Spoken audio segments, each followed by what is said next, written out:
I heard the bride's brother only has a middle school education. It would be a disgrace for the family to be associated with such poverty. At my dear sister's wedding, as I shed tears over her beautiful appearance, wishing our late father could see her, my father-in-law suddenly began mocking me during his speech. Maybe I should prescribe some medicine for stupidity. He seemed to be trying to get laughs, but he was the only one chuckling. The troublesome person, ruining the celebratory atmosphere, continued to direct insults at me. Just as everyone started feeling uncomfortable, my sister began to laugh. My father-in-law looked at her in confusion. Then, with a stern expression, she addressed him coldly. With those words, he realized who he had insulted and regretted everything he had said. My name is Kevin Johnson. My father was a small business owner who was fairly successful, so our family of 4, including my parents and sister, lived comfortably. With financial stability, I focused heavily on my studies.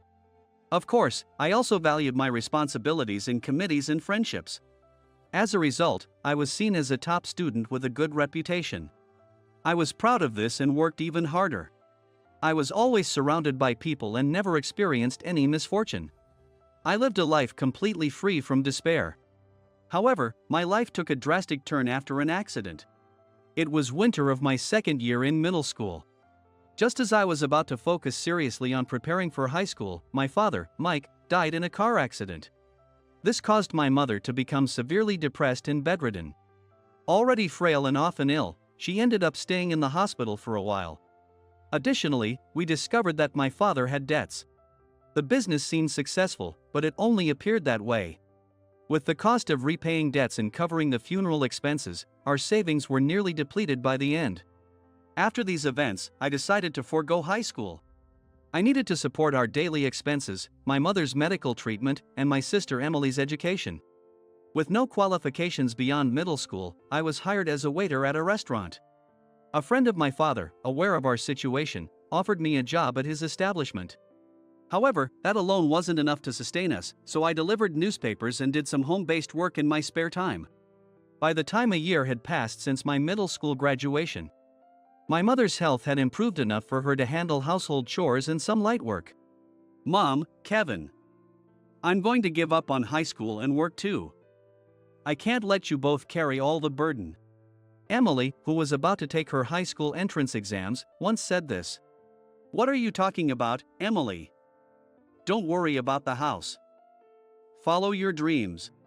That's right, Emily. You've always said you wanted to go to college. But both my mother and I rejected her idea. I didn't want her to give up on what I had to. Moreover, thanks to our efforts, our life was finally stabilizing. Although we couldn't call it comfortable, it wasn't bad enough to crush Emily's dreams just to help out. We're managing fine, so you should follow your own path. Kevin. After repeating this a few times, Emily finally agreed. Another year passed. I got into high school. Happily, Emily's path after graduating from middle school has been decided. It's a nationally renowned private preparatory high school. Showing us a postcard, she proudly announced her acceptance. In the center was the word accepted in bold letters. And look here. This is. Where she pointed, it read Scholarship A. This designation was for the top 5 scorers among the applicants, covering all expenses from admission to graduation. That's amazing. Way to go, Emily. Apparently, she had studied intensely to earn this scholarship, wanting to relieve us of financial burdens. Her results showed outstanding language skills, ranking at the top nationwide. Despite our advice not to worry about the family, she did it anyway. I felt immense pride and gratitude for her efforts. Another 3 years went by. Emily continued her hard work in high school and was accepted into college. Moreover, she qualified for a grant-based scholarship. Since the campus was out of state, she would start living on her own. While I felt a twinge of sadness, I wholeheartedly celebrated her new chapter. Seeing her chase her dreams so diligently made me as happy as if it were my own success. Time flies, and it's been a little over 4 years since Emily graduated from college. By that time, life had completely stabilized. While my mother still had occasional health issues, she had mentally recovered to the state she was in before my father's passing. Emily, now a college graduate, worked in the secretary department of a major corporation. I heard she was highly regarded for her quick learning and excellent performance. Though the department had many experienced secretaries, she was thriving without falling behind. Then, unexpectedly, Emily announced she was getting married. Her fiancé was an executive at her company, the current president's son. His name was Michael, I believe. Despite being the president's son, he was a humble and sincere person. Known for his kindness and popularity, it was an honor for me as her brother that such a man chose her. I felt a father's relief that she hadn't ended up with someone unsuitable. Our families were set to meet. Unfortunately, our mother fell ill at that time. To fill in that gap, I attended on short notice. I participated in the formal meeting as a stand-in for my father. Thank you for coming despite the bad weather. Michael's father, Mr. John Smith, began his greeting. Being the president of a major corporation, he was a commanding presence. When I inquired about his wife's absence, he unexpectedly replied, "My dear wife passed away a few years ago." I blundered. I should have asked Emily more about them. I'm terribly sorry to hear that. I didn't know. The atmosphere grew tense and awkwardly silent. During this time, the sound of the rain was the only thing that loudly raged outside. As John mentioned, today was unfortunately pouring rain. Emily is truly a remarkable young lady. John seemed quite fond of Emily, continually praising her intelligence and beauty. The college she graduated from is also impressive. Emily graduated from a nationally renowned private college, and he showered praises about that as well. It's such an honor to have someone like Emily join our company and become my son's wife. Truly, we are grateful. Thank you. While I appreciated the compliments about Emily, his persistence made me chuckle awkwardly.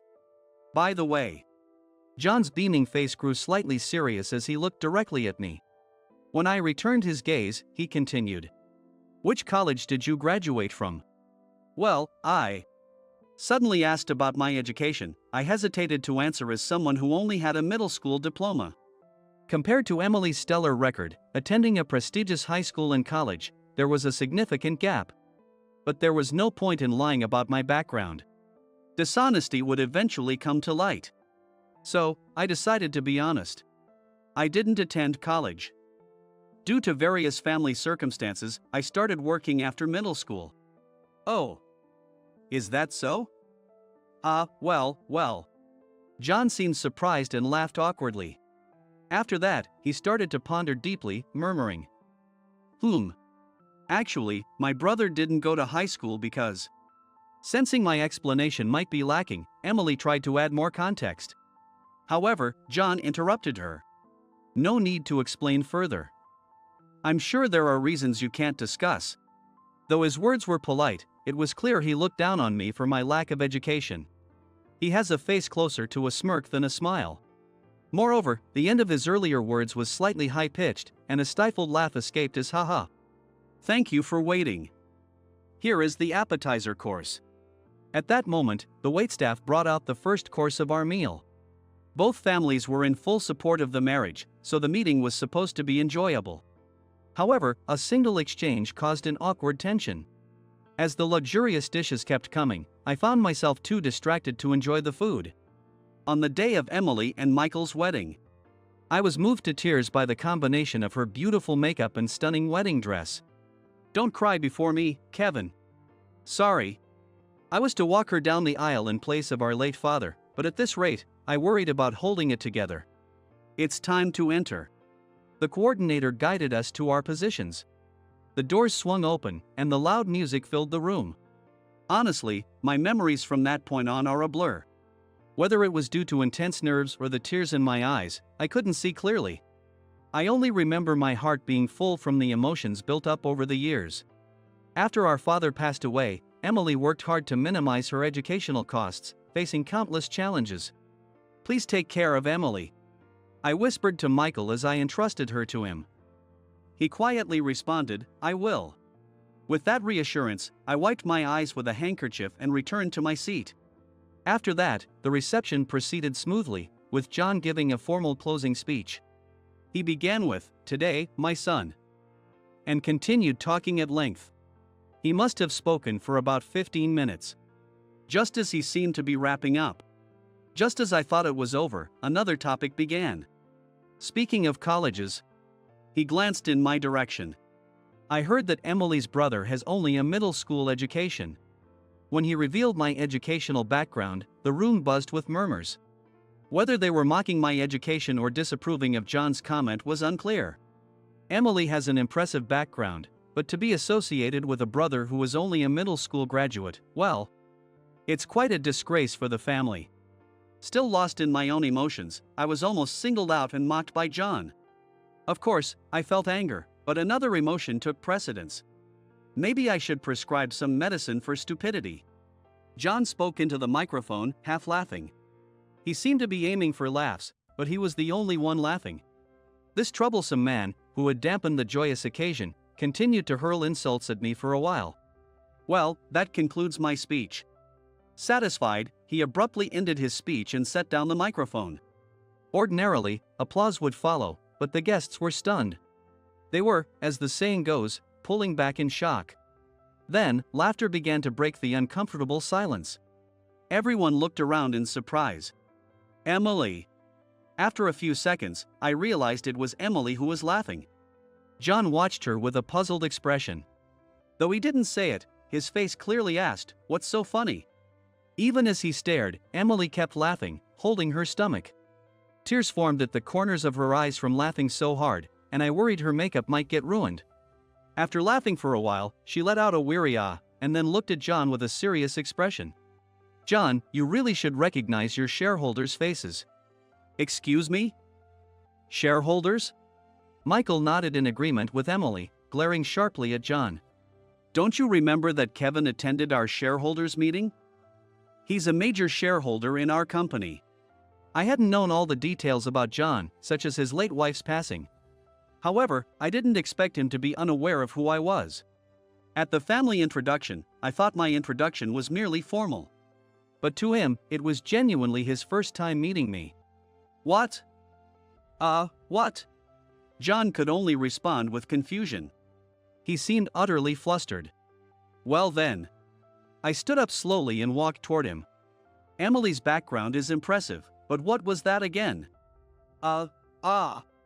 He was too shocked to speak. He must have realized, from Emily's words, who I was and what he had just done. My father had owned a substantial amount of stock.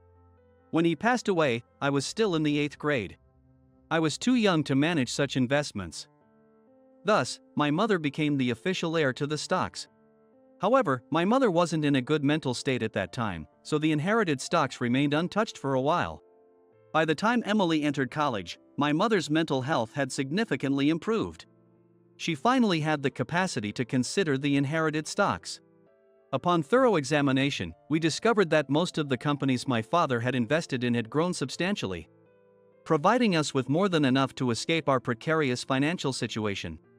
Thanks to this, our lives stabilized, and my job at the restaurant was sufficient to cover our needs. During this period, I became interested in stocks and started investing our surplus funds, following in my father's footsteps. Slowly, I continued to increase our holdings, eventually becoming a major shareholder in John's company. Even though it was a company mentioned in my father's notes, looking back now, I think it was a very risky approach. I was saved because this company succeeded. I'm disappointed in you, Dad. Michael addressed John, who stood trembling in shock. I always respected you for growing our business as the president. Michael. John began to shake, calling Michael's name as he snapped back to reality. But not recognizing a major shareholder's face? That's unacceptable for a president. And before that, how could you insult someone like that? Especially a family member? John, now tearful, muttered Michael's name repeatedly. Sorry to say this, Dad, but you're the disgrace to the family. Michael strongly reprimanded him, using John's earlier words against him. John groaned, ugh. Then looked at me resentfully with his paled face. Why would a middle school graduate buy our company's stock? Pointing weakly at me, he questioned. His question made no sense anymore. Does one need a degree to buy stocks? I replied in exasperation, causing John to blush and look down. If you must know, my father left notes indicating which stocks to buy. Ever heard of James Johnson? When I mentioned my father's name, John's face turned from red to ashen. He was in an accident. His trembling was severe. Seeing this, Michael called the staff to escort John away and declared the wedding over. There were two reasons I bought shares in John's company. One, because Emily worked there. And two, as I mentioned, it was recommended in my father's notes. Most of my father's stocks were in businesses of his associates. John's company was one of them, but I never imagined Emily would join it and marry Michael. Intrigued by this miraculous connection, I investigated further after the family meeting. I found several suspicious points. It seems my father and John were business partners. I said over the phone to Michael, sharing my findings. Yes, I remember the name James from when I was a kid. My father died when I was in 8th grade, and since Michael is the same age as Emily, he would have been in 6th grade then. My father's schedule book notes that on the day of the accident, he had a meeting with John. Interesting, and what kind of business were James and my father involved in? Let me see. I pulled out some confidentiality agreements and other documents from my father's files and read the business details aloud. That business, Michael exclaimed, explaining that the venture was what had propelled John's company to rapid growth. From what we pieced together, it seemed that my father and John were working on a promising project, but after my father's untimely death, John continued alone and succeeded immensely. A troubling story began to take shape, but it was too early to draw conclusions. We were missing the connection between the rising action and the climax and resolution. To clarify, we need records from when my father took over James's work. I'll investigate within the company. Sure, please do. If it becomes too much to handle alone, feel free to ask Emily for help. I'll inform her as well. I see. A little time passed after the wedding. Michael visited John's room and office, who had been hospitalized due to the severe stress. With Emily's help, they thoroughly investigated and discovered records from when the business was taken over. The words are carefully chosen to sound good, but essentially, it says, the deceased's wife, who is the heir, is mentally ill. So we can do whatever we want. Using my mother's grief-stricken condition after my father's death, John forced an overwhelmingly advantageous contract. I felt a deep-seated anger, but rushing things could undermine our painstaking investigation. I urged Emily to remain calm as well. Now, we had the missing connection in the story. About a month later, John had returned, but he was far from his former self. At times he would ramble incoherently, other times he would wander out to drink heavily. It must have been painful for Michael to see him in such a state, but he approached him for the sake of the investigation. I picked up my drunk father from a bar and managed to create a one-on-one situation.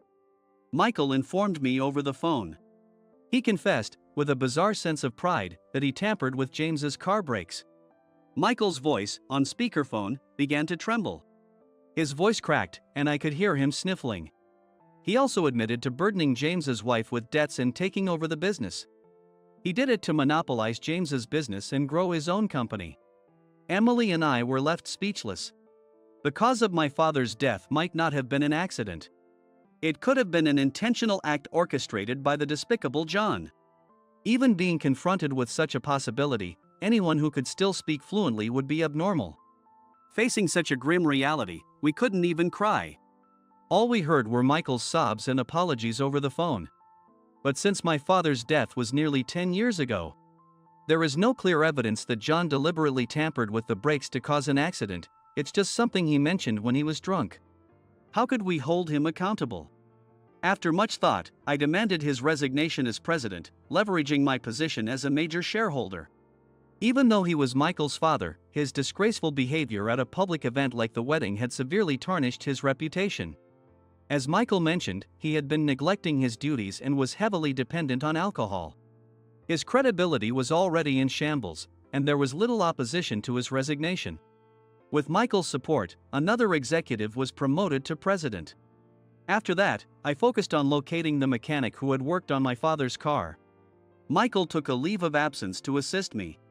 He repeatedly declared with strong determination, "I will settle my father's old scores."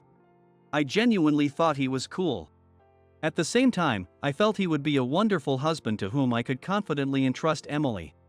1 year after starting the investigation into John and my father, at such a pivotal moment, we finally succeeded in identifying the mechanic who had tampered with the brakes. He was a simple worker at a small, rural repair shop. Or rather, a former worker. Upon realizing his actions had caused a man's death, he quit his job and became a recluse. When Michael explained the situation regarding John, the former mechanic, Tom, confessed with large tears streaming down his face. At that time, the workshop was small, and I couldn't make enough to support my family. He recounted his traumatic past, his voice trembling.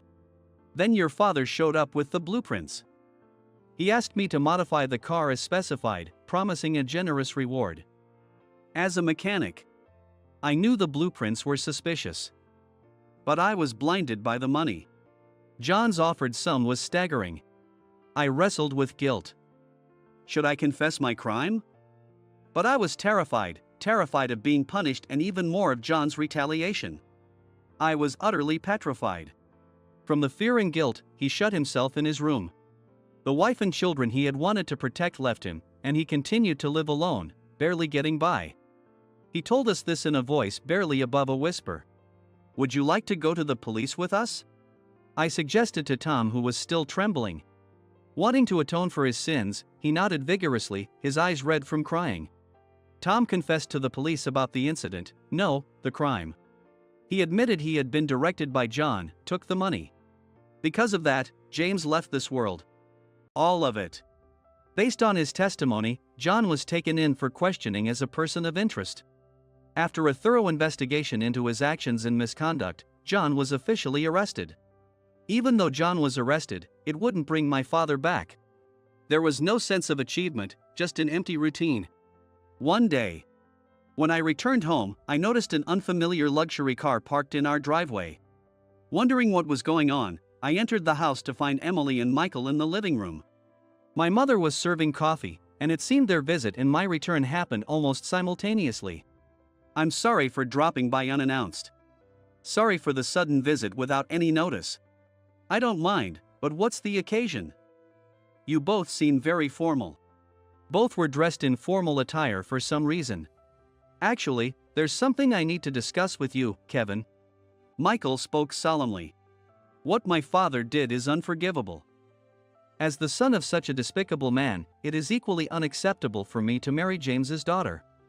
I believe we should part ways. To my surprise, Michael began to talk about breaking up with Emily, tears welling in his eyes. Judging by Emily's calm demeanor, they had already discussed this. If you really want to break up, then you should. You're both adults and free to make your own choices. Kevin. But only if that's what you truly want. Michael looked at me, puzzled. If you're saying this out of a sense of responsibility for John's actions, that's a different story. What? Michael's eyes widened at my words. The responsibility for what John did lies with him. You were just a child then. You don't bear that burden.